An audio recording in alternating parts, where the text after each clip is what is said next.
The cream envelope sat on my desk like a ticking bomb, its gold-embossed lettering catching the morning light. Sydney and Gideon's wedding invitation. Of course, my perfect little sister would choose the exact same design I'd picked for my own wedding 3 years ago, the wedding that never happened. I'm Hope, and I've spent 30 years being the practice round for my sister's highlight reel. You're not seriously considering going, are you? Morgan perched on the edge of my desk, her expression a mix of concern and disbelief. She'd been there through the worst of it, especially during the wedding dress incident. I have to, I said, running my finger along the envelope's edge. If I don't show up, Mom will never let me hear the end of it. Hope they stole your wedding dress, your grandmother's design, the one you spent months recreating. Morgan's voice rose with each word. And now they have the nerve to invite you to watch Sydney walk down the aisle? I closed my eyes, remembering that day. I'd walked into my childhood bedroom to find the dress missing, only to later discover Sydney wearing it at her engagement party. Mom had given it to her, claiming Sydney needed it more since I'd called off my engagement to David. It's just a dress, Mom had said, not meeting my eyes. Sydney looks beautiful in it, doesn't she? Morgan, I said, opening my eyes. That dress was the reason I started Hope's Heritage. Every piece I design now carries a bit of that anger, that determination to prove them wrong. I gestured around my office, where sketches of my latest collection lined the walls. Sometimes the best revenge is success. The phone on my desk buzzed. Mom's name flashed on the screen. Speaking of the devil, Morgan muttered. I answered on speaker. Hi, Mom. Hope, darling, did you get the invitation? Sydney's been asking if you'll be there. You know how important this is to her. I caught Morgan rolling her eyes. Yes, Mom. I got it today. Wonderful. And you'll need to coordinate with the other bridesmaids about… Bridesmaid? I cut her off. Mom, Sydney hasn't asked me to be a bridesmaid. A pause. Oh, well, I assumed. Never mind then. But you will come, won't you? Sydney would be devastated if you weren't there. Like I was devastated when she wore my dress. The words burned in my throat, unspoken. I'll be there, I said instead. After hanging up, I turned to Morgan. You know what's funny? That dress they took? I've recreated it 6 times now, each version better than the last. It's become my best seller. The Phoenix dress? Morgan nodded, rising from the ashes of family betrayal to become something even more beautiful. I picked up the invitation again, studying the elegant script. Sydney's getting married in my dress, in my chosen venue, probably even with my original color scheme. But here's what they don't know. I'm not the same person they walked all over 3 years ago. Morgan leaned forward. What are you planning? I smiled, thinking of the rumors I'd heard about Gideon's financial troubles. Sometimes karma needs a little push, don't you think? My fingers traced the delicate lace pattern I'd been working on, remembering Grandma Lindsay's words. Every stitch tells a story, Hope. Make sure yours is worth telling. The boutique was quiet this morning, just the way I liked it before opening hours. These are gorgeous, Rex said, examining the dress displays. My financial advisor had become an unexpected ally in building Hope's heritage from the ground up. The wedding collection's really taking off, isn't it? Who knew spite could be such a powerful motivator? I smiled, adjusting a mannequin's sleeve, though Grandma would probably say that's not the healthiest inspiration. The bell chimed as Morgan burst through the door, waving her phone. You need to see this. She thrust the screen in my face. It was Sydney's latest Instagram post. My sister stood beaming in my stolen wedding dress, now altered for her final fitting. The caption read, 1 week until I marry the man of my dreams. Blessed. The audacity, Morgan fumed. She's not even trying to hide it. Rex cleared his throat. Speaking of your future brother-in-law, have you heard the whispers about Gideon's investment firm? I looked up sharply. What whispers? Nothing concrete yet, but he lowered his voice. Let's just say some of his clients are asking questions about their returns. Big questions. The bell chimed again. This time it was Mom. Hope, the boutique looks lovely, she said, air kissing my cheek. Though maybe some brighter colors would help. Sydney's shop always looks so vibrant. Sydney runs a yoga studio, Mom. Different market. She waved dismissively. About the wedding, you'll need to be there early for family photos. And please wear something appropriate. Nothing too attention-grabbing. Heaven forbid I outshine the bride, I muttered. What was that? Nothing. I'll be there. After Mom left, Morgan grabbed my arm. You're seriously going through with this? Watching her marry some sketchy financier in your dress? Trust me, I said, thinking about Rex's information. I wouldn't miss this wedding for anything. The week flew by in a blur of fittings and final preparations, for both the wedding and my own plans.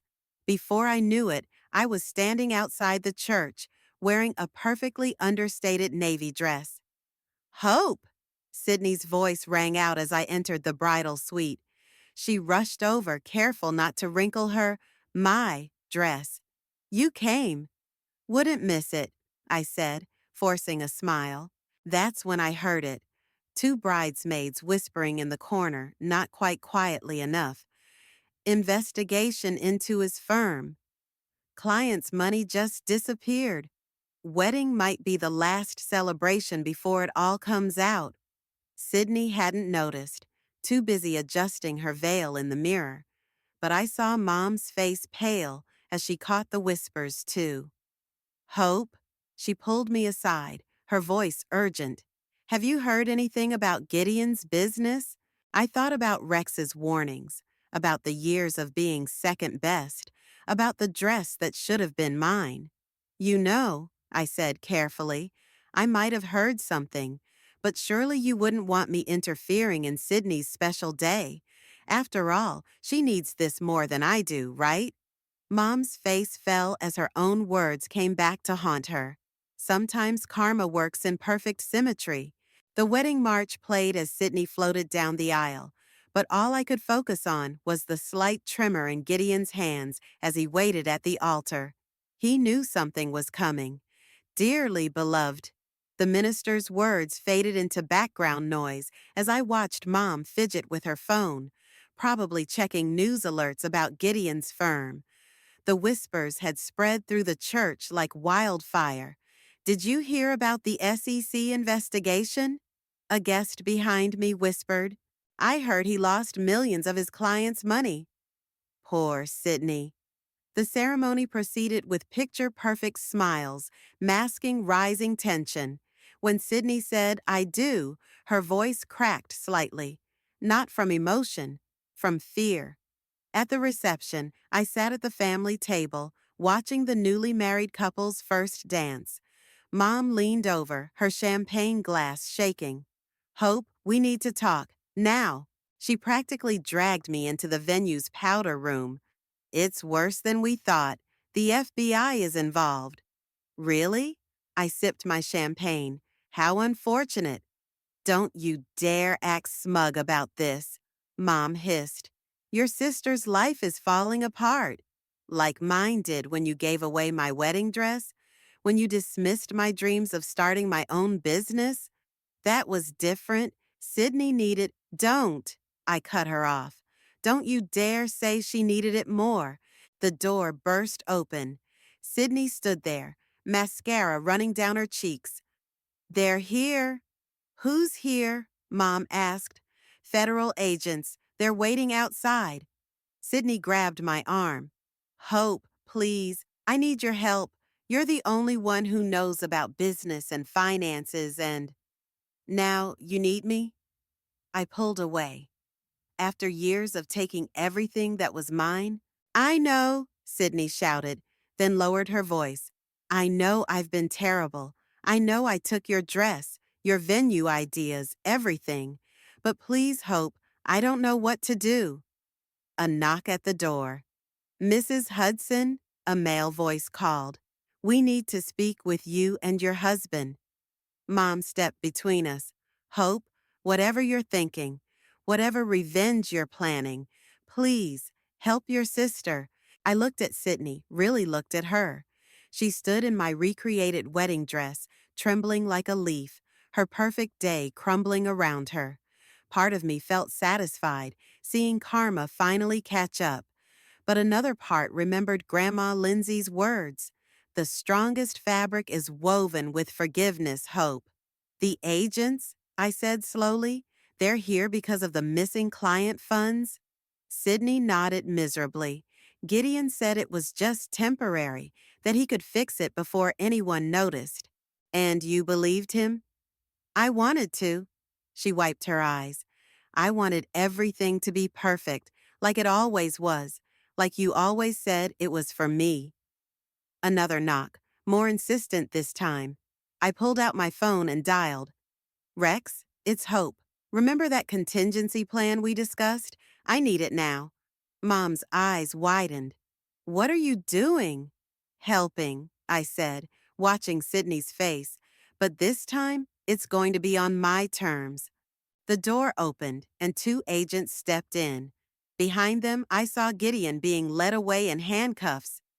"Mrs. Hudson," one agent said to Sydney, "we need to ask you some questions." "Actually," I stepped forward, "you'll want to talk to me first. I have some information about those missing funds." "You did what?" Morgan paced my office the next morning, her heels clicking against the hardwood floor. "You actually offered to help them?" "Not them. Sydney."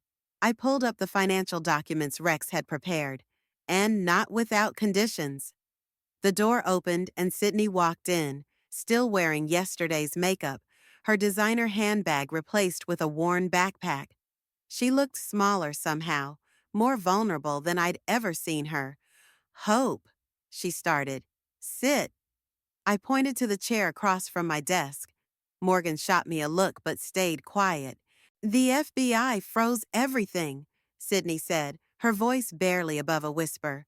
"Our accounts, the house, even my yoga studio. They think I might have known about Gideon's scheme." "Did you?" "No." She leaned forward. "I swear, Hope, I was stupid and blind, but I didn't know he was stealing." Rex entered with a stack of papers. "The numbers are worse than we thought. Gideon managed to lose almost $40 million in client funds." Sydney's face crumpled. "I don't even know where to start fixing this." "I do." I slid a contract across the desk. "But you're not going to like my terms." "Whatever it is, I'll do it." "Read it first." Sydney picked up the contract, her eyes widening as she read. "You want controlling interest in my yoga studio?" "And Mom's event planning business," I added. "Both companies will be folded into Hope's Heritage as subsidiary brands." "But that's Mom's life's work," Sydney protested. "And my studio. I built that." "Like I built my wedding dress?" The words came out sharper than intended. "The one you're wearing in all those lovely wedding photos?" Morgan cleared her throat. "I'll give you two a minute." She and Rex left, closing the door behind them. "You're right," Sydney whispered. "About the dress, about everything. I've always taken what I wanted, never thinking about how it hurt you." "Why?" I finally asked the question that had haunted me for years. "Why did you always have to have what was mine?" "Because," she twisted her hands in her lap, "because you made everything look so easy. The perfect grades, the successful business, the beautiful designs. I felt like I had to grab whatever I could just to keep up." "It wasn't easy, Sydney. I worked my ass off while you and Mom dismissed everything I did." "I know that now." She picked up the contract again. "So this is your revenge? Taking everything from us?" "No." I leaned back in my chair. "This is me offering you a way out. The studios become part of my brand, which gives you legal protection under my company. I can help handle the FBI investigation, prove you weren't involved in Gideon's fraud." "But you'll be in charge." "Yes, And you'll both have to actually work for once. No more shortcuts, no more taking what isn't yours. Sydney was quiet for a long moment. And Mom, will you tell her about this? Already did. I checked my phone. She should be here any minute. Right on cue, Mom burst through the door, her face flushed. Hope Bryant, what is the meaning of this? I held up the contract. This is what karma looks like, Mom. The question is, are you both ready to accept it? You can't be serious. Mom slammed her hands on my desk. I've run my business for 25 years. I'm not about to hand it over to. To what, Mom? Your less favored daughter. Rex stepped back in, his expression grim. Mrs. Bryant, you might want to see this. He handed her a tablet displaying the morning's news headlines. Gideon's scandal was splashed across every major financial site, with Sydney and Mom's businesses mentioned by name. Your reputation is tanking, I said quietly. Those society weddings you love planning, those elite clients, they're already canceling. Mom sank into a chair, the fight draining from her face. This can't be happening. It is, Sydney's voice was small, and Hope's offering us a way out. By taking control of everything we've built, by saving what's left, Rex interjected. Hope's heritage has the capital and reputation to absorb the impact. Without this merger, both your businesses will be dead within months. Mom turned to me, really looking at me for perhaps the first time in years. Why would you help us, after everything? Because unlike you, I learned from Grandma Lindsay. She always said business was about building things, not destroying them. Your grandmother, Mom scoffed, always filling your head with dreams of design and fashion. Those dreams built this company. I gestured around us. While you were busy pushing Sydney into the spotlight, I was learning, working, creating. And now I'm successful enough to save you both. The intercom buzzed. Hope? My assistant's voice crackled. The FBI agents are here for the meeting. Mom's head snapped up. What meeting? The one where I show them proof that Sydney wasn't involved in Gideon's fraud. I stood up. But first, I need those signed contracts. You're blackmailing us, Mom accused. No, I'm negotiating. Something you taught me well, remember? Always leverage your position of power. Isn't that what you told Sydney when she took my dress? Sydney flinched. Mom's face went pale. The agents are waiting, Rex reminded us. Sydney grabbed a pen and signed her contract without another word. We all looked at Mom. This isn't fair, she whispered. Life rarely is. I pushed her contract forward, but I'm offering you both a chance to start over. Real work, real responsibility, real consequences. And if I refuse, then you're on your own, both of you, with the FBI, the press, the clients, all of it. Mom's hand trembled as she picked up the pen. You've become quite ruthless. I learned from the best, she signed. I gathered the contracts and headed for the door, then turned back. By the way, your first assignments are on your desks. Sydney, you're redesigning the yoga studio's branding to align with Hope's heritage. Mom, you're handling damage control with your existing clients. That's my job, Mom protested. Was your job. Now you do it my way, or you don't do it at all. As I walked toward the conference room where the FBI agents waited, Morgan fell into step beside me. Damn, she whispered. That was intense. Are you sure about this? I thought about the years of being overlooked, undervalued, and taken for granted. Yes, sometimes the best revenge isn't destroying your enemies. It's becoming their boss? I smiled. It's making them earn what they always took for granted. Your sister's been crying in the bathroom for 20 minutes, Morgan reported, leaning against my office doorway. And your mom's been making passive-aggressive comments to everyone who walks past her desk. Let them process, I said, reviewing the FBI meeting notes. It's probably the first time they've had to face real consequences. A knock at the door made us both turn. Mom stood there, looking uncharacteristically uncertain. Hope, can we talk? Morgan raised an eyebrow at me before slipping out, closing the door behind her. If this is about the client list reassignment, I started. It's not. Mom sat down, smoothing her skirt with trembling hands. I found this while cleaning out my office.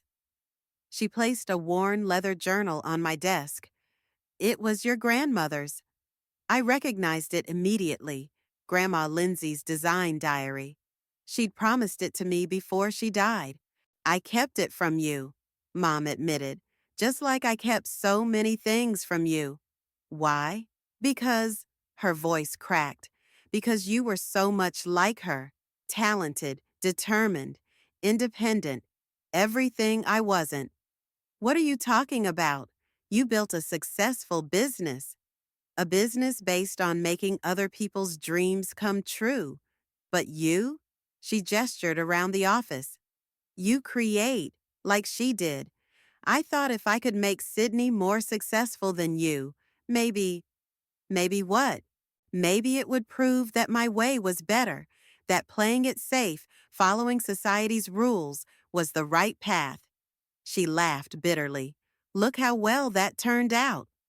The bathroom door down the hall opened and closed. Sydney appeared in my doorway, eyes red but chin held high. Hope, the yoga studio's numbers you asked for. She placed a folder on my desk. I've been doing it all wrong. The books are a mess. Sit down, Sydney. I opened the folder. Let's go through it together. I don't deserve your help, she said, but sat anyway. No, you don't. But that's not why I'm doing this. Mom picked up the journal again. Your grandmother wrote something here the day before she died. She said, Hope understands that true beauty isn't in the finished piece, but in the strength of the stitches that hold it together. Sounds like her, I smiled, remembering. I never understood what she meant until now, Sydney said quietly. Watching you build all this, while I just took shortcuts. The FBI agent said something interesting today. I cut in. About Gideon. Apparently, he fabricated some of his crimes. What? They both straightened. He made his fraud seem bigger than it was, trying to implicate others to reduce his own sentence, including you, Sydney. But why would he? Because he's a coward, I said.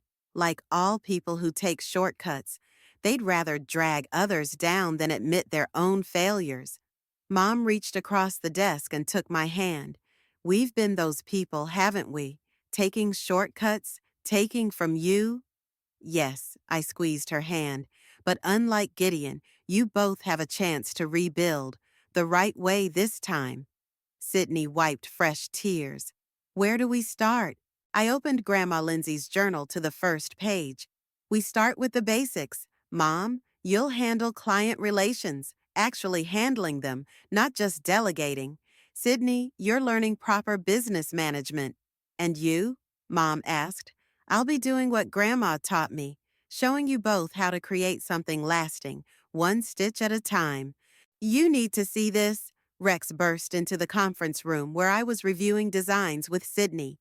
He turned on the wall-mounted TV, flipping to a business news channel. Gideon's face filled the screen as he left the courthouse. Hope Bryant orchestrated this whole thing, he was saying. She manipulated the situation to take over her family's businesses. She's the real criminal here. That lying bastard. Sydney jumped up. Hope had nothing to do with. Let him talk, I said calmly, watching Mom rush in with her phone already buzzing with calls. The press is having a field day, she reported. 3 major clients just called asking about this. Good, I smiled, earning surprised looks from everyone. Rex, is everything ready?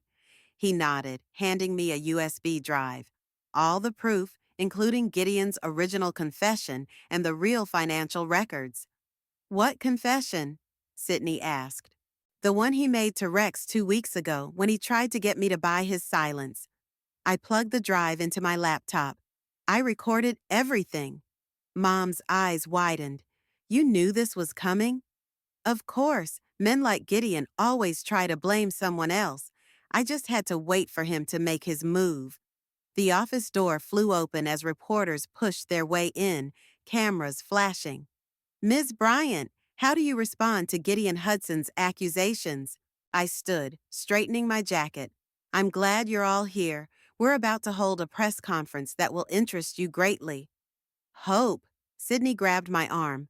Let me do it. Let me tell them what really happened. Sydney, please, I need to do this. For you, for once. I studied her face, seeing real determination there for the first time.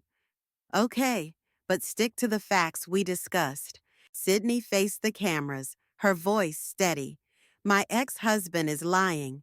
I have proof that Hope had nothing to do with his crimes. In fact, she's the one who saved our family businesses from his fraud. And what about the takeover of your companies? A reporter called out. That was my choice, Mom stepped forward. Both Sydney and I signed those contracts willingly because Hope showed us a better way to run our businesses. She's not the villain here. She's the one who taught us about real success. The reporters scrambled to take notes as Sydney played the recording of Gideon's confession. I watched from the back, feeling a strange mix of pride and vindication. Your grandmother would be proud, Rex said quietly beside me. You didn't just win, you taught them something valuable. Ms. Bryant, another reporter pushed forward. Your new collection launches next week. Will these revelations affect the release? I smiled, thinking of the designs inspired by this whole journey. Actually, we're expanding the launch. Sydney's yoga wear line and Mom's event planning services will be featured alongside my designs. As subsidiaries? Someone asked. No, I said, watching Mom and Sydney's heads snap up in surprise. As equal partners in Hope's heritage, they've earned it. But the contracts, Rex started, were never about ownership, I finished. They were about teaching them the value of hard work and integrity. Mom's eyes filled with tears. Sydney grabbed my hand. Are you sure? She whispered. Positive. Besides, I grinned at the cameras. Nothing sells better than a story of family redemption. Right, Mom? For once, she smiled back without any trace of competition or comparison. Right, sweetheart. And this time, we'll do it together. It's perfect, Sydney whispered, running her hand along the wedding dress on display. Not my old dress, a new one we'd designed together, combining her eye for modern trends with my technical skills. The Hope's Heritage launch party buzzed around us, the showroom packed with press, buyers, and socialites. Mom worked the room like a pro, but this time she was promoting all of us, not just her favorite daughter. Remember when I couldn't even sew a straight line? Sydney laughed. Remember when I couldn't do a single yoga pose without falling over? I countered, thinking of our weekly trade-off sessions. She taught me yoga. I taught her design. Morgan appeared with champagne. You two need to see this. She pointed to her tablet, showing the morning's business news. Gideon had been sentenced to 15 years. Good riddance, Mom said, joining us. Though we should thank him, in a way. Thank him? Morgan looked shocked. If he hadn't been such a fraud, we might never have learned to be honest with each other. Mom touched the wedding dress's lace sleeve, or learned what really matters. The showroom lights dimmed, signaling the start of the fashion show. I took my place at the microphone while Sydney and Mom stood proudly beside me. Welcome to the new Hope's Heritage, I began. Someone wise once told me that every stitch tells a story. Tonight's collection tells ours, a story of rivalry turned to partnership, of shortcuts transformed into craftsmanship. The first model emerged wearing one of Sydney's yoga designs, reimagined with my grandmother's signature embellishments. The second showcased Mom's event wear line, each piece bearing the unmistakable Hope's heritage quality. They're actually good, Morgan murmured, like really good. Because they finally did the work, I said quietly, watching my sister and mother beam as buyers nodded approvingly. The finale piece was the wedding dress, not a recreation of the one Sydney had taken, but something entirely new, something better. As applause filled the room, Rex approached with the latest sales figures. "You're not going to believe this," he grinned. But before he could share the numbers, Sydney grabbed the microphone. "Wait, there's one more thing." She nodded to Mom, who unveiled a final dress form. My heart stopped. There, restored and redesigned, was my original wedding dress. "We found it in storage," Sydney explained. "Mom and I spent weeks fixing it, learning your techniques, making it right. Not to wear it, but to return it, to show you we understand now." Mom stepped forward. "It's yours again, Hope, though I doubt you need it anymore." She was right. The dress represented something I'd lost, but what I'd gained was worth so much more. "Actually," I took the microphone, "this dress belongs in our legacy collection, as a reminder that sometimes the things we lose lead us to build something stronger." The crowd applauded again, but I barely heard them. I was watching my sister and mother, seeing not the people who had hurt me, but the partners who had learned to build something real. "Ready to go greet our buyers?" Sydney asked. "Together?" Mom added. I looked at the empire we'd built, the wounds we'd healed, the lessons we'd learned. "Together," I agreed. "That's the only way forward now." And for the first time in my life, I truly believed it.